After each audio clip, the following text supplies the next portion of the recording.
അല്ലാന്ന് നിങ്ങൾ ഇന്ന് ആരെയും കാണിക്കുന്നൊന്നുമില്ലേ? അത് ഞാൻ ഇന്ന് വൈകുന്നേരത്തേക്ക് ഒരു പാർട്ടീനെ ശരിയാക്കിയിട്ടുണ്ട്. ഇന്നത്തെ 2000 എഴുതുന്ന ഒപ്പിക്കണ്ടോ? വൈകുന്നേരോ? പിന്നല്ലാണ്ട്. നിങ്ങൾ വല്ലാത്ത പഹയൻ തന്നെ കേട്ടാ. ബ്രോക്കർമാർക്കും ജീവിക്കണ്ടോ? എനിക്കിന്ന് രജിസ്ട്രേഷൻ ഉണ്ടേനും 3500 പോന്നിക്ക്. അത് നല്ല കിട്ടലാ. ഞാൻ വിളിച്ചത് പ്രധാനപ്പെട്ട വേറൊരു കാര്യം പറയാനാണ്. പറ. 2 ആഴ്ച മുന്നേ നമ്മൾ രണ്ടാളും കൂടെ കൊടക് നിർത്തിനാ കൊയിലാണ്ടിക്ക് കഴിപ്പിച്ചു വിട്ടിക്കില്ലാനോ? അത് ആ പെണ്ണ് കഴിഞ്ഞ ആഴ്ച ചെക്കന്റെ വീട്ടിൽ നിന്ന് മുങ്ങിയടോ. തന്നെ തന്നെ ഓ വാങ്ങിച്ചു കൊടുത്ത താലിമാലയും മൊബൈൽ ഫോണും എല്ലാം എടുത്തോണ്ടാ ഓള് പോയേ. നമ്മളിപ്പോ എന്താ ചെയ്യാ?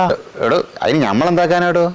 സ്നേഹം കൊടുക്കേണ്ടവർ കൊടുക്കാണ്ടിരിക്കുമ്പോ സ്നേഹം കിട്ടുന്നിടത്തേക്ക് ചായ്വുണ്ടാവൂ. അത് സർവ്വസാധാരണ. അതിന് സ്നേഹം കൊടുക്കാൻ ഓളാടെ നിന്ന് കൊടുക്കണ്ടേ? അതിനുള്ള സമയം പോലും ഓള് കൊടുത്തിക്കില്ല. ഓനാടെ കുണ്ഠിതപ്പെട്ടിരിക്കുന്നുണ്ട്, എന്നെ ഇങ്ങനെ വിളിച്ചോണ്ട് നിൽക്കുന്നുണ്ട്. മോനെ, കല്യാണം കഴിപ്പിച്ചു കൊടുക്കുക, അതിന്റെ ഫീസ് മേടിക്കുക, അത്രയും ഞമ്മക്ക് പറഞ്ഞിട്ടുള്ളൂ. ബാക്കിയുള്ളതൊക്കെ അവരായി അവരെ പാടായി. എടോ എന്നാലും ഓനൊരു 5-6 ലക്ഷം രൂപ മുടക്കി കെട്ടിക്കൊണ്ടുവന്നല്ലേ ഓളെ. അതിലൊരു 1.5 ലക്ഷം നമ്മളും താങ്ങിയല്ലേ.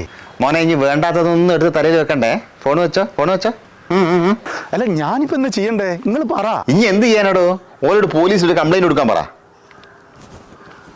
ഇവിടെ എങ്ങനെയല്ലോ ആൾക്കാർ ഓരോന്നോരോന്ന് ഒപ്പിച്ച് കൊണ്ടുവരുമോ? അതിൻ്റെ അപ്പുറത്തുള്ള കാര്യമൊന്നും നമുക്ക് എടുക്കാൻ പറ്റില്ലല്ലോ.